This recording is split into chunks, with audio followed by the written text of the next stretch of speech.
Thank you very much for the introduction, and of course I would like to thank the organizers of the conference, and in particular, of course, Professor Yao. It's my great pleasure and honor to be here. So I would like to talk about the special gluing problem in the context of general relativity. So I'm very lucky because Jeremy gave us a very nice introduction in the first part of his talk today. So he did all the difficult things for me. So we have here the Einstein vacuum equations, which of course are equivalent to having the Ricci curvature being equal to 0. And these are the questions we would like to study. Now, this is the question. Now, what is the problem? The gluing problem, of course, consists of having two pieces that are given. And so this is given, and now we want to find a bigger piece where both of them can be bended. Now, the bigger piece, of course, should satisfy some kind of equation, and when we restrict the solution here, it's what we had originally, and when we restrict the solution here, it's what we had originally. So basically, we glue these things. Now, the equation that we could study could be, in principle, the full Einstein equation. So this would be portions of two spacetimes, or could be initial data for the Einstein equations. In which case, the solution we would be solving would be the equation we would be solving would be the constraint equations. This is a general picture for the gluing problem. Now, the specific problem we will study, we will see in a minute.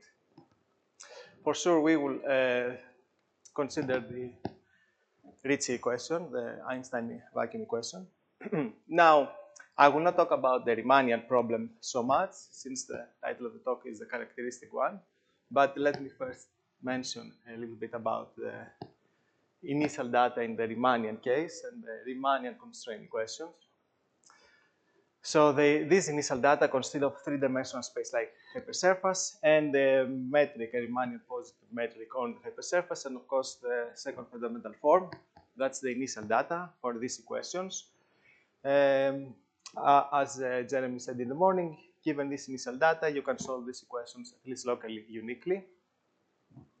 Now, the initial data on the initial hypersurface, so the metric G and the second fundamental form, cannot be arbitrarily prescribed, precisely because they satisfy the constraint equations, which are these two sets of equations.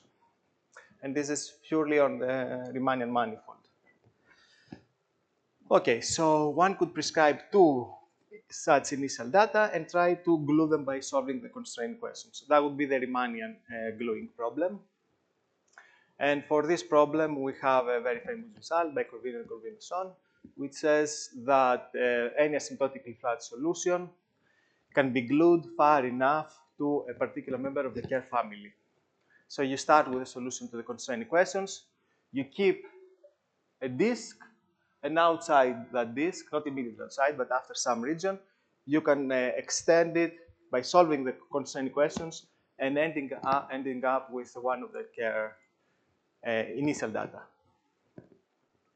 Now, various refinements of this result have been proved by several people that are mentioned here. We will have the chance to review some of them. Okay, so let me not spend a lot of time on this now. Now, while space-like hypersurfaces, of course, are extremely important for any aspect of the dynamics of the Einstein equations, and again, we saw today in Jeremy's talk how important it was to consider the space-like initial value problem. In this talk, I would like to consider null hypersurfaces. Okay, and the privilege of these hypersurfaces is precisely that they are the characteristic hypersurfaces for the Einstein equations. So instead of solving things horizontally, we'll try to solve them diagonally. So let me remind you, just in case you are not super familiar with null hypersurfaces, a few properties for the null hypersurfaces. By definition, these are hypersurfaces. So here's one such hypersurface, here's another. But these are hypersurfaces for which the normal vector is null. That's why it's called null hypersurface. Now the null vector is, of course, normal to itself, which means that the null hypersurfaces have this nice property that their normal is tangential to the hypersurface.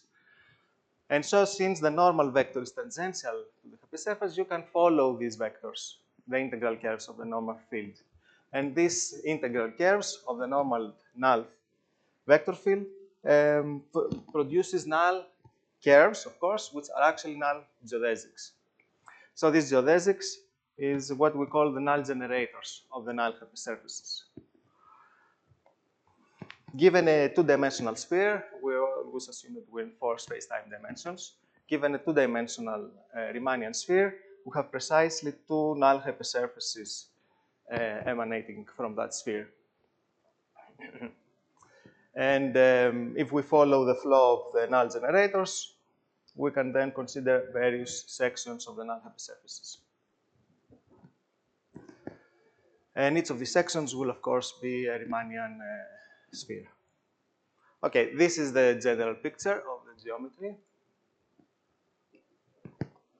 Now, using the previous picture, we can actually extend it to construct what we call the double null foliation of the space-time.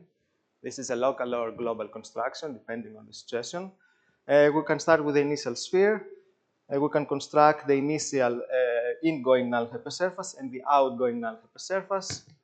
On each of these surfaces, we can consider a section. For example, here I have a section of the outgoing null hypersurface. And from that section, I can consider again the ingoing null hypersurface. So the family of all these ingoing null hypersurfaces, and by doing the similar constructions, if I consider a section of the original incoming null hypersurface, and from that section I consider the outgoing null hypersurface, then the family of all the incoming null and outgoing null, this family produces what we call the double null foliation. And these null hypersurfaces actually, by just using the level sets, by just parameterizing these hypersurfaces and constructing a function, the level sets of which are precisely these hypersurfaces, this two-parameter family of hypersurfaces produces 2 functions, which are, by definition, optical functions. Now, using these 2 functions, the level sets of which are precisely these hypersurfaces, the ingoing and the outgoing, we can construct a full coordinate system for the space-time, which we'll call the double null coordinate system. The 2 coordinates are the parameters, these functions, the optical functions u and v. The other 2 are the angular coordinates. If you know u and v, then you know basically on what section you are on, what sphere you are on of the space-time, but you don't know at what point you are on. So this is what the angular coordinates allow us to determine. So how do we propagate, how do we define the angular coordinates everywhere? We can start with a choice of angular coordinates on the initial sphere. Then propagate the angular coordinates along the original outgoing null geodesics. So your angular coordinate here is the same as the angular coordinate here. So we have now the angular coordinates on the original outgoing hypersurface. And for each of these sections, as we said, we have a family of ingoing hypersurfaces, right? Now, on this ingoing null geodesics, I can also propagate the angular coordinates. So whatever value I have here, the value here for the angular coordinates is the same as the value here, which is the same as the value we started here. So we start from any point, we go backwards on the incoming null hypersurface, and then backwards on the outgoing hypersurface, and whatever angular coordinates we have here, we will have here. Now, the interesting thing is that if we take this initial null generator, and we just flow it along these incoming generators, then on a fixed outgoing hypersurface, we will get the image of this curve to be another curve here.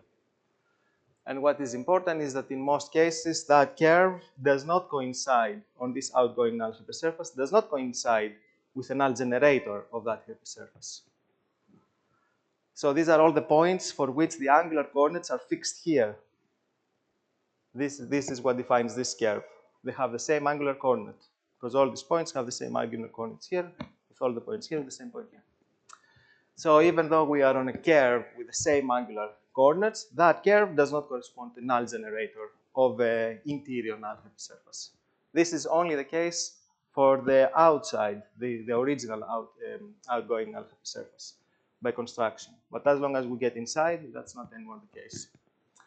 And that deviation of that curve from being a null generator is measured by what we call the torsion. So the torsion will be one of the many geometric components that are extremely important in this problem. And the reason I mentioned this geometric picture is because I want you to have an association of one of the components you will see with some geometric phenomenon. That picture exactly here. In any case, this is how we construct the full now double null coordinate system. And in terms of this coordinate system, the general Lorentzian metric takes this form. This is the Riemannian metric on the two sections. This is the du dv component, and we also have the dv component, okay, which basically proves that the partial derivative with respect to v is not null. And this has to do with the fact that this derivative here is not a null curve. It's exactly this thing. So this b here is basically related to the torsion. It's not the torsion, but related to it. So now for this metric, we have the function omega here, which is called the Laps function. We have, as we said, the two Riemannian spheres. And we have that vector field B, which, as we said, is related to this phenomenon I showed you before.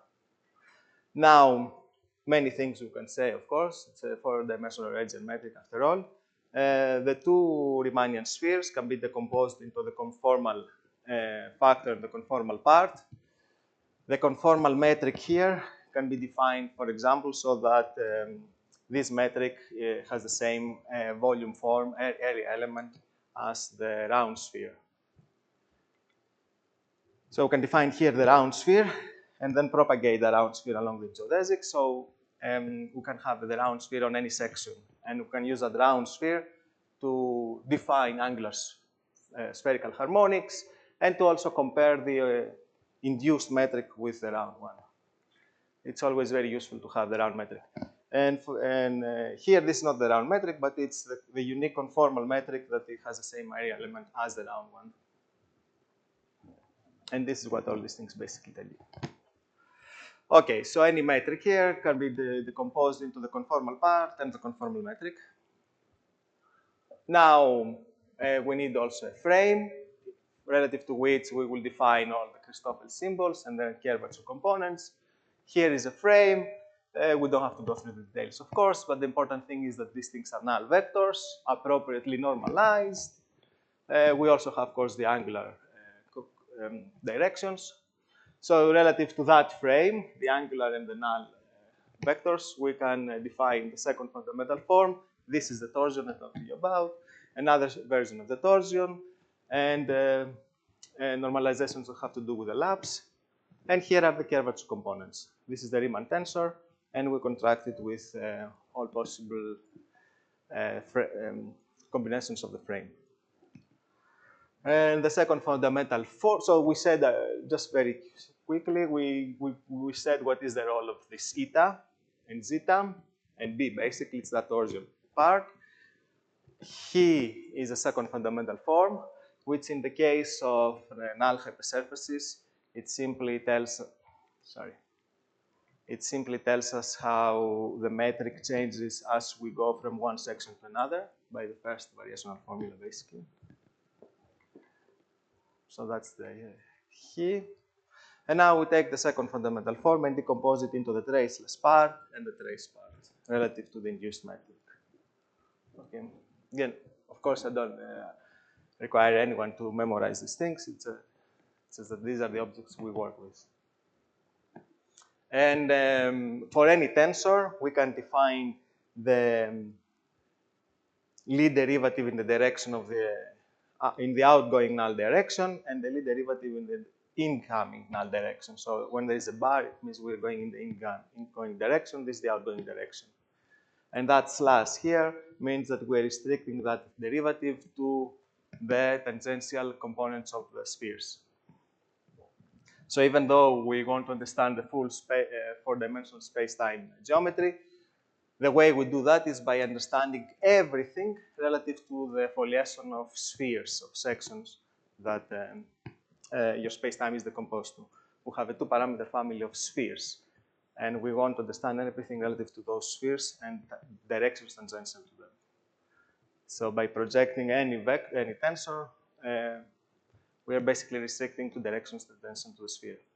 Of course, that tensor is not defined only relative to directions of the sphere, just the derivatives are.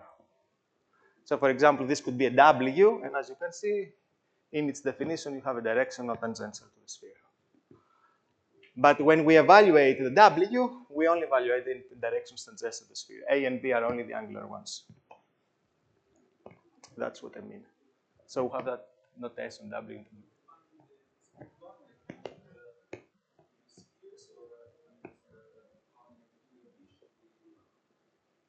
So, so in general, you can define with different topologies, but the ones we consider here are like we start with a two-dimensional sphere, like we start with such an object, and so our double null foliation produces a two-parameter family of spheres.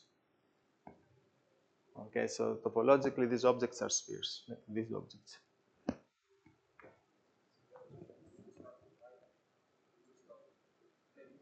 Yeah, yeah, with planes, with locally, basically, this construction works with n topologies.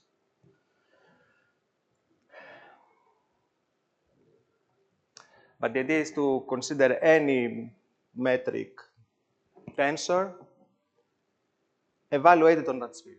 Okay. And understand for any such sphere, any such tensor. Once you do this, then basically the claim is you can understand the full metric and all the derivatives of it.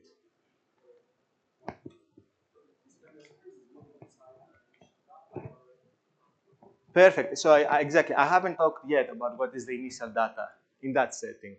This is the full four-dimensional geometry.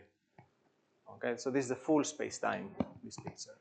It's a way to decompose with null hypersurfaces the full space-time.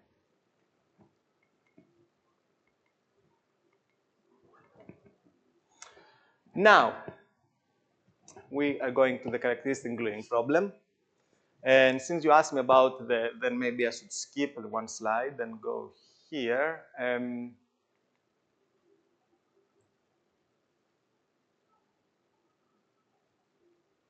Where do I have the characteristic gluing, the characteristic? Anyway, I can probably define here. So the characteristic initial data, okay, consists of an initial sphere, the initial ingoing and the initial outgoing null surface. So the region on which we define the characteristic initial data for the Einstein equation is precisely this, outgoing, incoming, and the section. So here basically we have two characteristic initial data. Now in the same way that in the Riemannian, for the Riemannian case, we define the metric and the second fundamental form, and you have these things cannot be arbitrarily defined. Similarly here, you cannot arbitrarily define the metric on that sphere, the metric on all the sections here, the metric on all the sections here, and everything else, because you will face constraint equations that arise from the Einstein equations.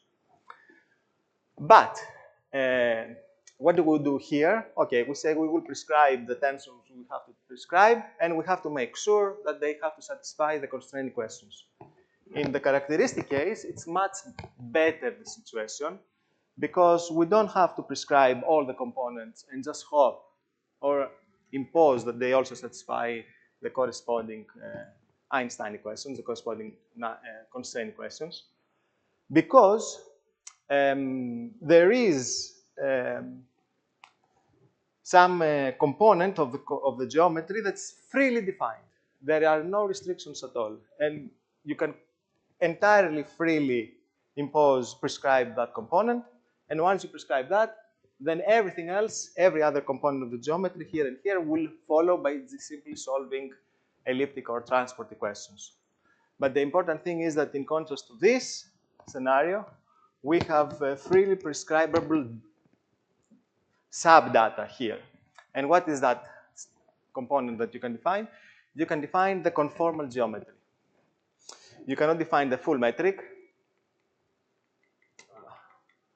You cannot define the full metric, but you can define this piece completely freely. Once you define this completely freely,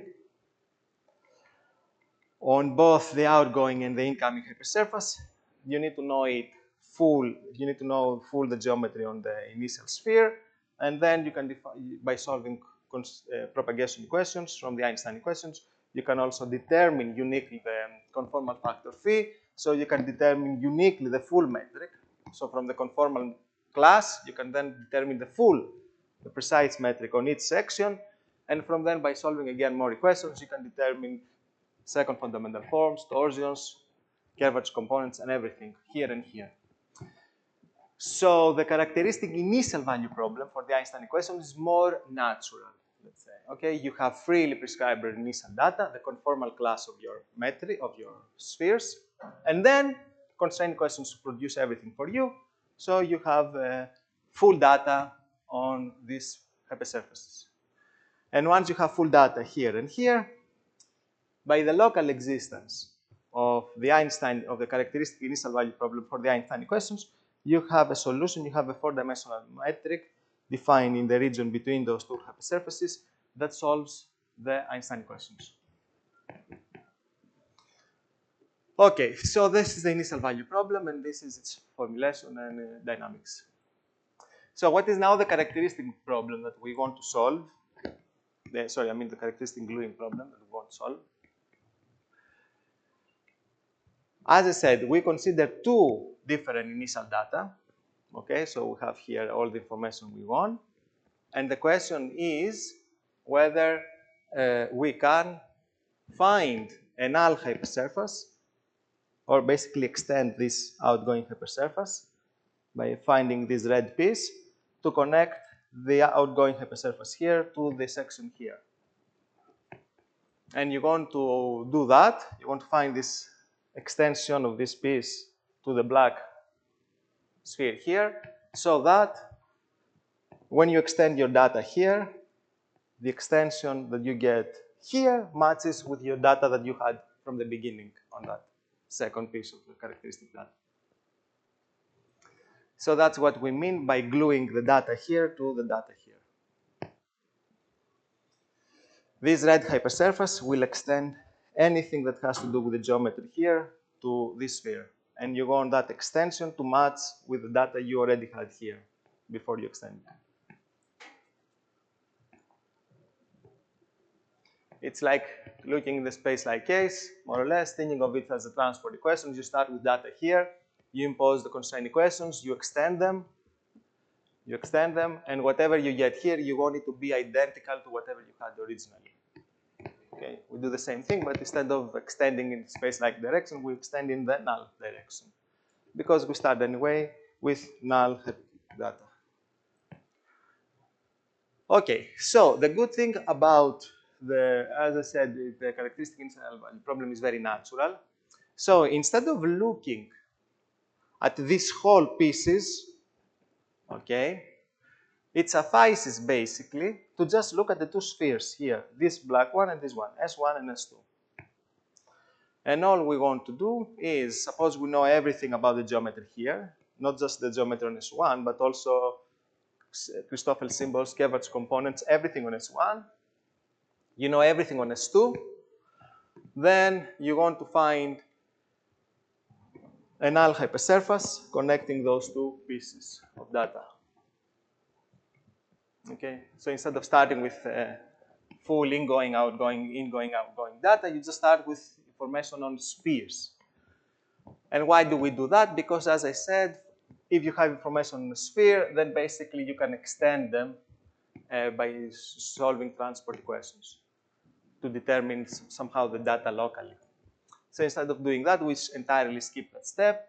We consider data on spheres, and we want to find a null hypersurface where both of these spheres are embedded in this null hypersurface, and everything is consistent with the Einstein equations. Okay, so this picture here, that picture here is the problem we are interested in.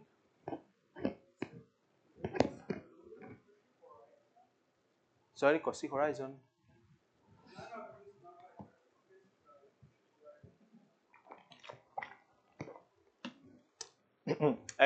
So the Cosy horizon is an null hypersurface.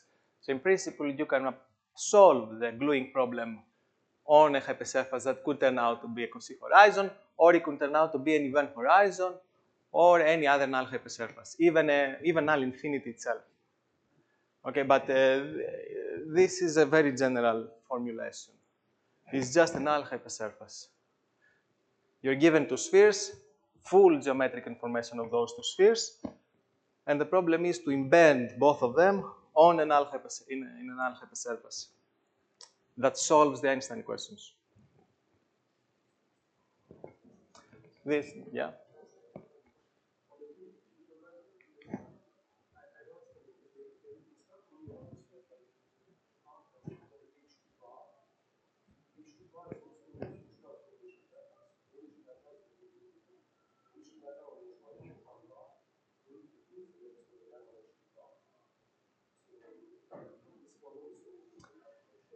Yeah, exactly. So, thank you. So, what you are talking about would correspond to doing gluing of the full space-time. Like, I don't want to glue the full space-time here, to the full portion of the space-time here. I only want to do gluing along the null hypersurface with some regularity in the transversal direction. Whether, if I start with this initial data, and I do that gluing along the red hypersurface, whether the space-time here will match to whatever has arisen from here, I don't know. I want the matching to happen only on an alpha surface. Exactly. I only care about H2, H1, not about H2 bar. At least not on this thing away from H2. On H2, basically, I only care about the transversal derivatives. But what happens in the interior here, yeah, I don't care. And I don't care because that would correspond to gluing space-times, whereas I only want to glue data, null data. And transverse derivatives, yeah. But what happens here, like far away from this two, this,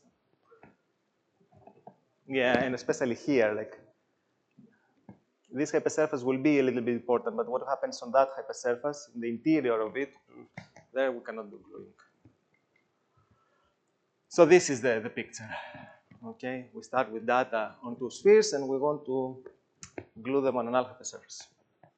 And we want the matching to be in transversal and tangential directions to the red surface.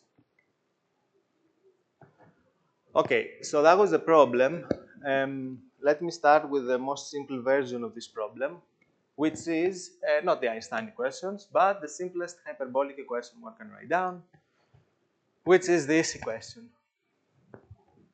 Jeremy, in his talk today, explained to us why the wave equation is a simplification, but very important one, of the Einstein equations. Okay, the Einstein equations, appropriate gauge, have a wave form, but also the features of this equation are very relevant for the actual dynamics of the Einstein equations. Okay, so similar thing. Consider two spheres, and on those spheres, assume you know everything about psi. You know psi and all derivatives in all directions, here and here. You have now, since this is not solving the geometry, right? This is solving about the scalar field. We're assuming you know the geometry, so we know that these are two spheres which are sections of a given alpha surface, that we know. What we don't know is whether there is a solution to the wave equation which admits the prescribed values for psi and its derivatives here and here. That would be the characteristic gluing problem for the wave equation. For the wave equation, of course, there is no space-like problem, space-like gluing problem, because psi is completely free in the space-like direction. So there is no constraint equations, there is no gluing. Like all data can be glued because they're completely free. But in the null direction, if you know psi here, you can determine psi here. So there is some constraint. So if I give you all the values of psi here and all the values of psi here, it might not be possible to find a solution psi to the wave equation that admits those values. Okay, so here is the first result we have. If we start with a good null hypersurface, and of course we foliate with spheres, starting from the first and ending to the last sphere that we have, then gluing arbitrary data, matching arbitrary data on S1 and S2, gluing them via a solution on the null hypersurface, is possible in general if and only if there are no conservation laws on the null hypersurface.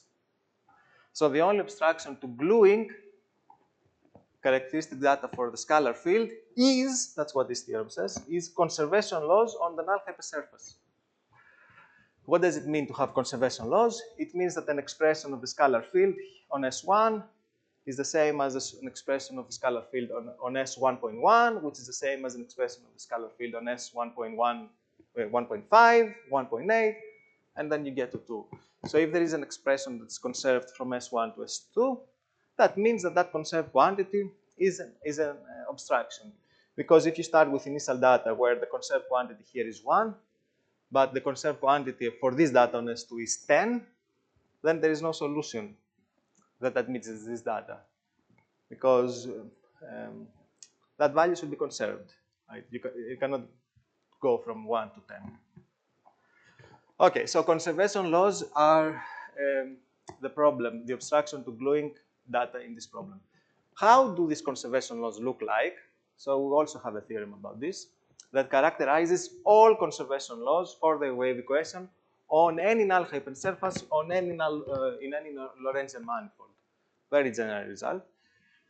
So all the conservation laws look like that. It's the integral over the sections of, this is the conformal factor of the geometry, psi is a scalar field, theta is a special function.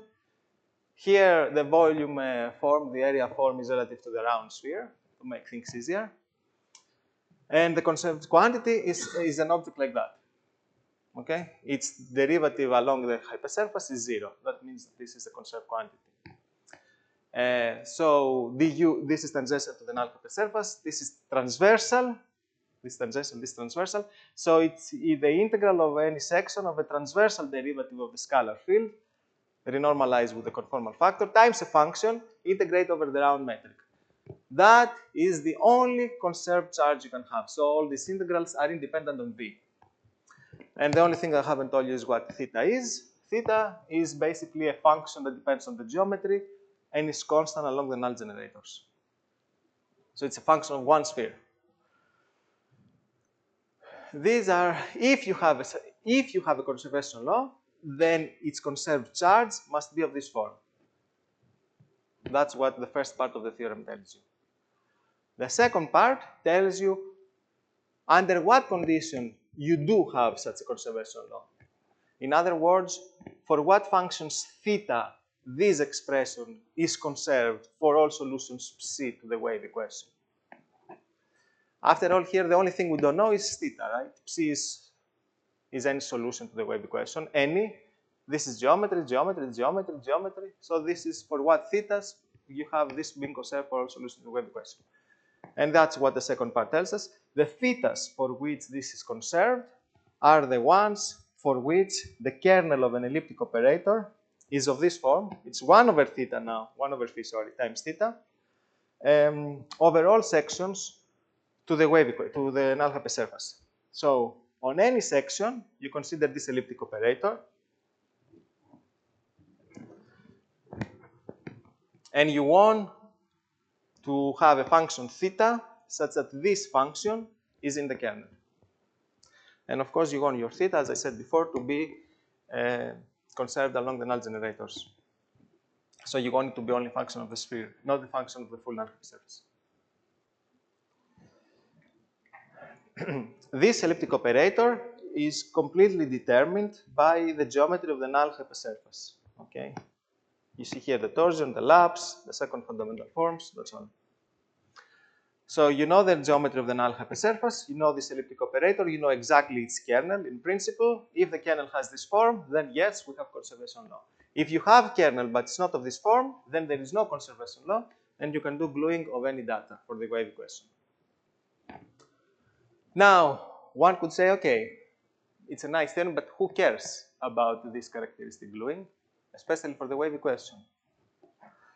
So I want to spend a few seconds or minutes to explain to you why such conservation laws have some role, play some role, okay, in relativity. Okay, so we're not going to consider Cauchy horizon, but as I said, we're going to consider the case of event horizon of a stationary black hole, for example, Kerr black hole or Eisen-Nordström black hole. In this case, this operator here, okay, becomes much simpler. For example, let's consider Eisen-Nordström, which is Einstein-Maxwell, spherical symmetric, torsion is 0. One form on a spherical symmetric sphere has to be 0, for example. And various other components can be simplified. So we get this. Actually, no, I don't have to consider. If I take Eisen-Nordström, I kill this term and make the discussion much easier. But you can even consider Kerr, where torsion is not 0. In any case, the important thing is here we have the elliptic part, here we have a gradient part, divergence part, and here we have the zeroth order term multiplied with a factor. And that factor is what we call the surface gravity of the event horizon. Now, if the surface gravity of the event horizon is 0, that term disappears. For simplicity, let's assume also the torsion is 0. You can do a very simple argument with principal eigenfunctions to deal in the non-zero case, but let's assume also the torsion is 0. So in the extremal case where the surface gravity is 0, all these components disappear, and the only thing that remains is the elliptic, the Laplacian. And of course, for the Laplacian, you can very easily see that you can have such kernel. So in the extremal case, you have one conservation law, okay, that basically comes to us by just taking this theta to be 1. Phi is also 1. And 1 is in the kernel of this. Phi is 1 because it's spherical symmetric metric, basically. Oh, it's just a number. Okay, so for extremal black holes, this argument works also in the non-zero torsion case, but as long as this thing is 0, to kill this term. In the extremal case, we have a one-dimensional conservation law. We have one charge on the null surface. On the other hand, the sub-extremal case, we can again compute more or less the kernel and prove that there is no kernel, again by a similar argument using the principal eigenfunction. So in the sub-extremal case, since we have no kernel, we have no conservation laws, and we have always gluing. But again, one could ask, okay, you found in the extremal case you have a conservation law, you cannot do gluing unless your data have equal charges to begin with. In the sub-extremal case, for example, Schwarzschild, you have no conservation law, you can do gluing. And so what? Who cares about gluing data for the wave equation along the event horizon of Schwarzschild or extremal Eisen-Nordström or extremal Kerr? And that's where the next slide comes in, and the next few slides to explain to you why such conservation law actually play not just important, but a dominant role in understanding the dynamics of the black hole itself. Let's start, again, as I said, Jeremy did all the work for me today. Let's start with the redshift effect. So Jeremy explained to us how important the existence of a redshift effect is in the neighborhood of the event horizon. So for sub-extremal black holes, this is the picture of the redshift effect. Okay, that's the picture. Let's not spend time because the time is limited, but it's exactly what it is, what we see there. Signals are redshifted very close to the event horizon. And this is true immediately outside and immediately inside, as Jeremy told us. Okay, that picture, geometric, this is physics picture, right? It has to do with redshift of signals. The geometric interpretation of that is that the surface gravity is positive. The analytic interpretation of that is that there are no conservation laws. Let's go to the extremal case. In the extremal case, there is no redshift. The redshift degenerates. So the picture is like that. The geometric interpretation of that is that the surface gravity is 0. The analytic interpretation of that is that you have conservation laws along the event horizon for the wave equation. Let's see why these conservation laws. Okay, as I said, they are related to their non-existence here and their existence here are related to the redshift effect. But since they are related to the surface gravity, both of them. But let's see why they're important, after all, for the dynamics. For simplicity, we will consider Eisen-Nordstrom, the full family. Eisen-Nordstrom is similar to Kerr, but instead of having angular momentum, you have a charge as the second parameter. And the charge varies from 0, in which case you get Schwarzschild, to an extremal value, in which case you get extremal Kerr. So we'll consider the full Eisen-Nordstrom from the one extreme value to the other extreme. We consider a hypersurface, a Cauchy hypersurface. We prescribe initial data for the wave equation here. We solve in the future, and we want to understand decay estimates, as Jeremy said today, for the wave equation along null infinity in a bound region and along the event horizon. That's the problem. And Jeremy explained to us how important are such estimates for the nonlinear dynamics of these black holes. So, for the wave equation, what are the decay estimates? I will not just give you the decay estimates for Schwarzschild, which is sub-extreme black holes. I will in fact give you the precise asymptotics. Along the event horizon, the scalar field, H is the event horizon, decays precisely like t to the 3. As Jeremy said, this is inverse polynomial, 1 over t to the 3. And in fact, if we take the time expansion, the top term in the asymptotic expansion is 1 over t to the 3 times a coefficient. If you go a little bit, if you go away from the event horizon in the exterior region, you get exactly the same asymptotic, same decay rate, same coefficient. And if you consider your scalar field at null infinity, then you have to normalize it. Otherwise, you get 0 in order to get the radiation field. And the radiation field along null infinity decays a little bit slower, 1 over t to the 2 instead of 1 over t to the 3. But the coefficient is related. It's minus 2 times the sign. So this coefficient, of course, is extremely important because this is the coefficient that gives you this inverse polynomial decay rates and in fact asymptotics. So what is this coefficient? This coefficient can be computed in terms of the initial data extremely simply.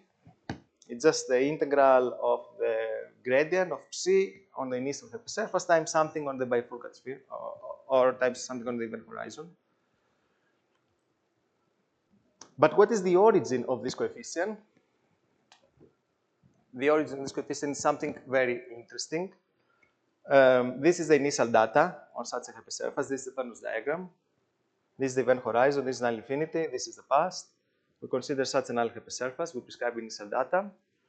Now, these are outgoing null hypersurfaces that terminate on null infinity. And what happens is that along null infinity, we have already taken the limit at null infinity, so this is an expression of null infinity. Along null infinity, there is an expression which is conserved. It's independent of this u.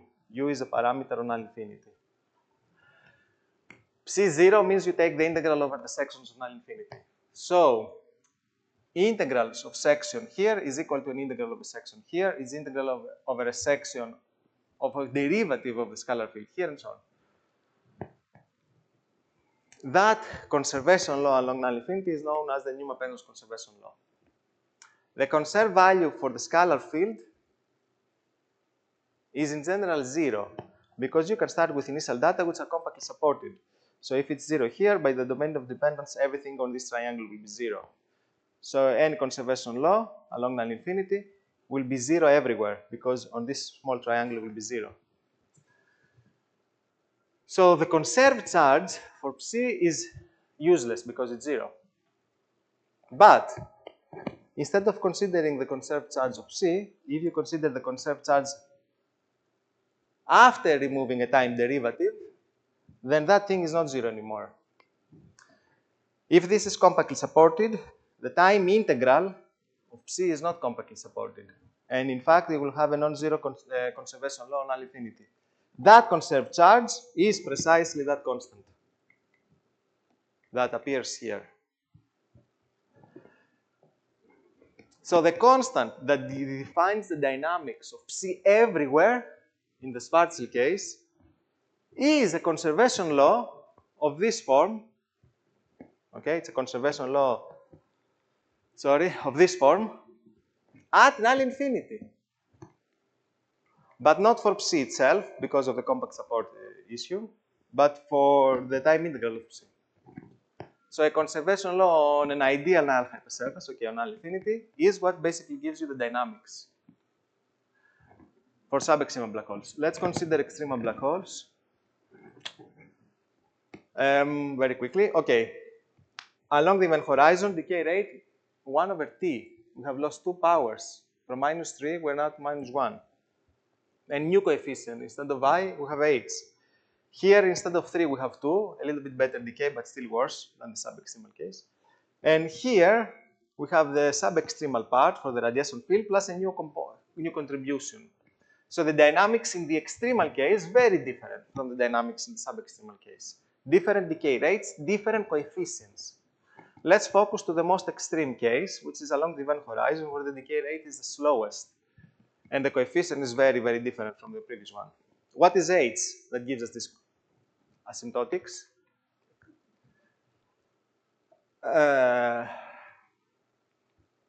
H is a conservation law along the event horizon. Actually, not a conservation law, sorry about this.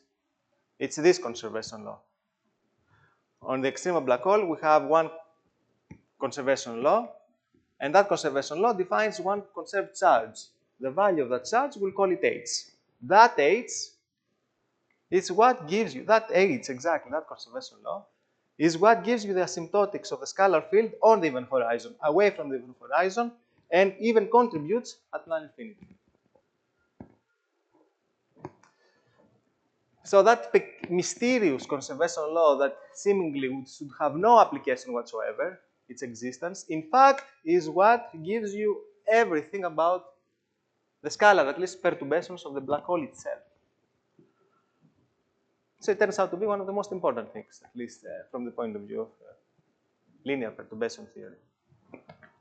Okay, that was that was more or less the summary I wanted to give you for the wave equation. Now, very quickly, if you take transversal derivatives to the wave equation along the event horizon, this converges to the conserved charge, which generically will be non-zero. If you take even higher order derivatives, they even grow linearly, polynomially. So along the event horizon, you have polynomial growth of the scalar field. Away from the horizon, everything disperses. So that picture basically corresponds to a horizon instability in the extremal case. And that horizon stability has been the topic of study of several people in physics and math.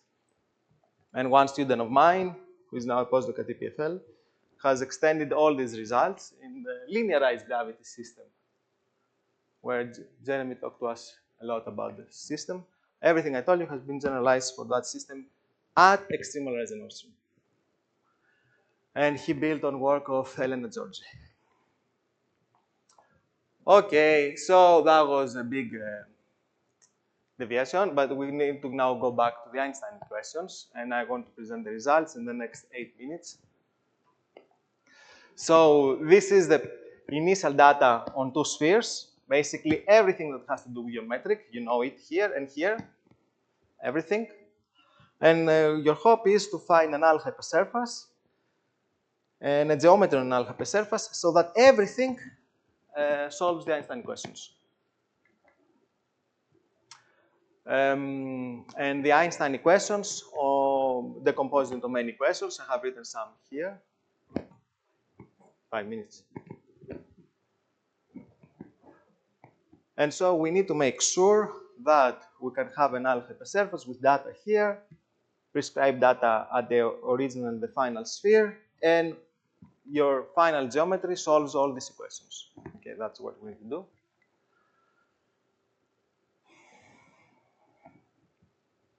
All right, so this problem is of course extremely difficult, and one first simplification would be to consider initial data being very close to Minkowski data. Okay, so very close to the trivial data. Still non-symmetric, still full nonlinear theory, but not arbitrarily large. So you consider initial data very close to sphere of radius 1, initial data very close to sphere of radius 2, and you want to see if you can glue them. If you can find, in other words, a null hypersurface with full geometry on it, so that that full geometry that solves the Einstein equations agrees with the data on the initial and the final sphere. Of course, this is not possible because the Einstein equations have very many abstractions. The wave equation has one abstraction, the conservation laws. The Einstein equations have many abstractions, one of which, immediate one, is the Reisadur equation. Okay, the Einstein equations have monotonicity abstractions. But in fact, it turns out that not only you have the Reisadur equation, but you have an infinite dimensional space of conservation laws. So the same difficulty we had for the wave equation, you also have it for the Einstein equations. And you can find infinitely many conservation laws if you linearize the Einstein equations. All right, so how can you circumvent these conservation laws? You circumvent them by first proving what we call a perturbative gluing, which means that, okay, you keep your data S1 as they are, but you're perturbing S2. And instead of gluing S1 to S2, you glue S1 to a perturbation, to a transversal perturbation of S2. And you produce this picture. Instead of gluing to the black one, you glue to the green one. Okay, that's the first theorem, that you can do that always. Modulo 10 numbers that cannot be glued. 10 numbers of the geometry will not be glued. But all the other infinitely many seemingly abstractions are not an issue when you perform an appropriate deformation of one of the two spheres. So that's a perturbative gluing. You perturb one of the spheres and then you glue. But still you miss a little bit of information in the full gluing, 10 numbers.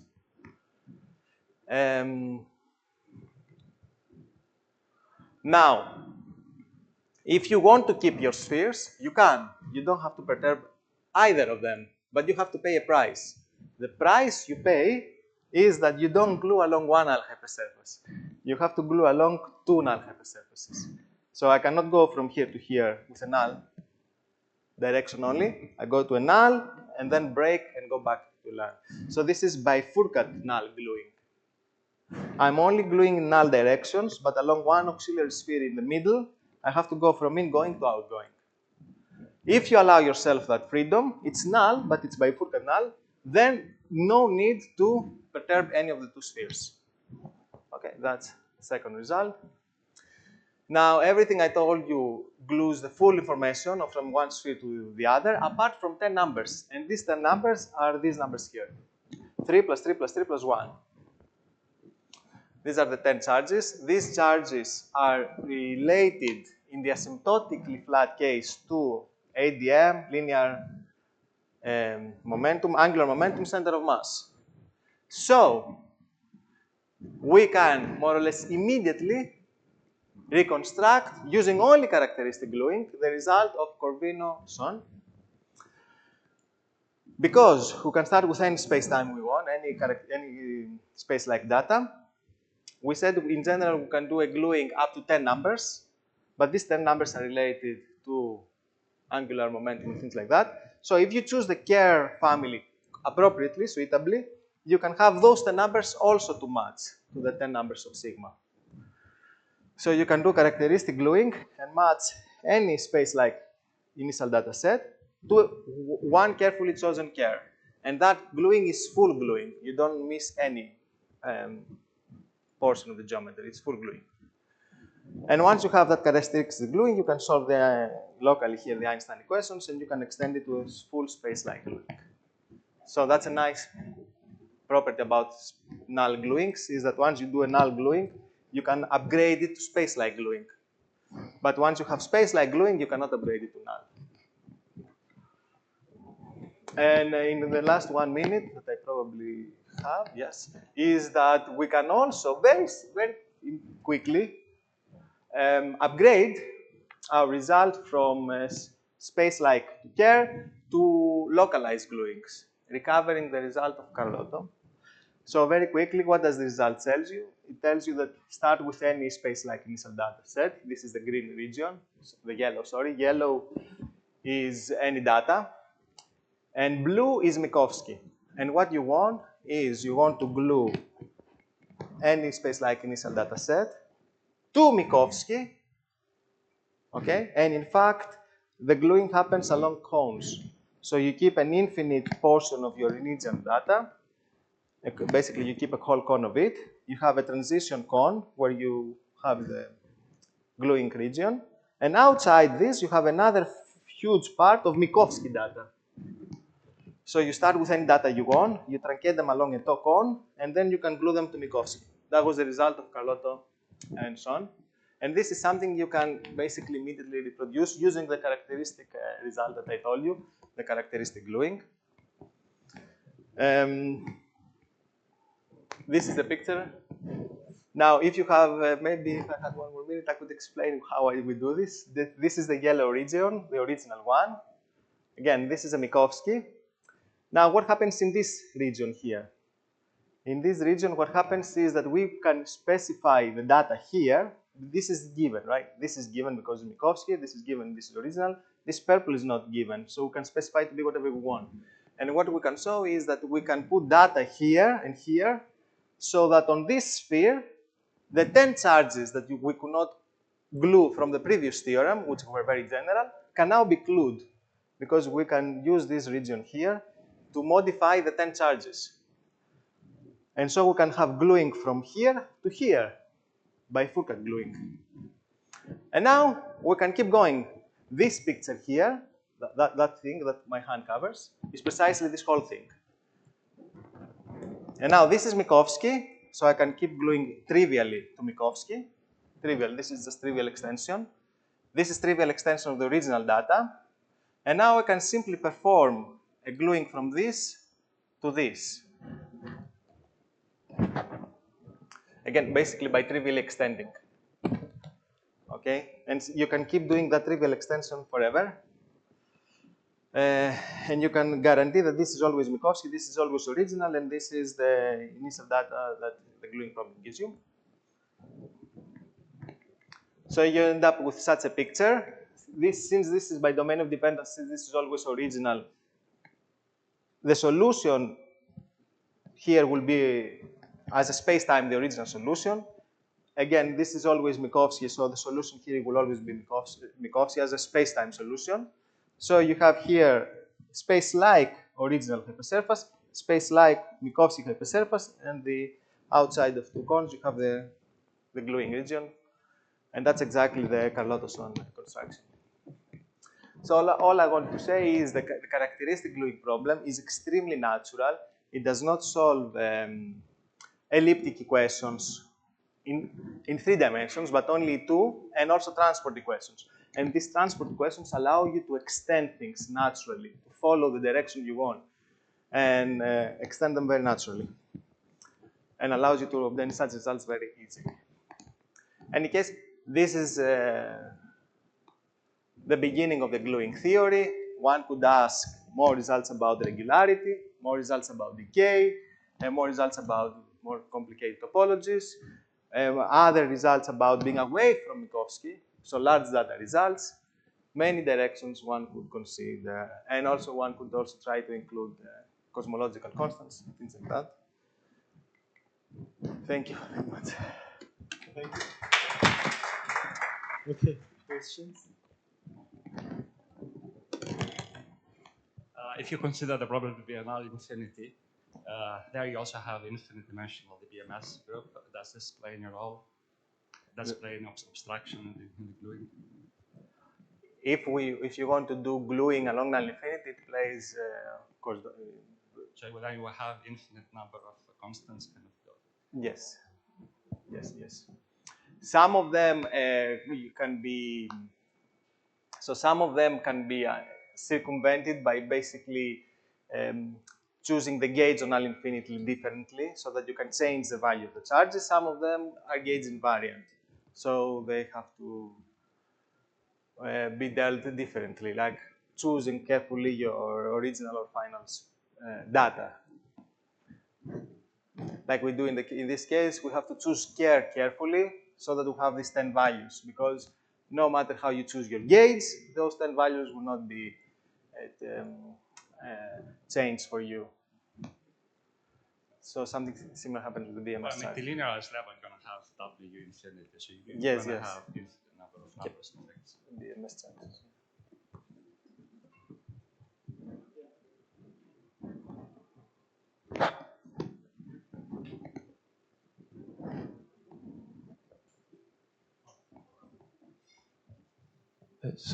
Just to understand, in your last result you explained, you had to reboot your gluing several times. Is it because you are trying to reach a non-compact region, so you have to do this kind of going back and forth? Is it because of the non-compactness of the region you're trying to glue? Yeah, exactly. You go on in this full. You go on a cone. You go on a full cone where your solution is Minkowski, and you want, of course, this to be infinite in this direction and infinite in this direction.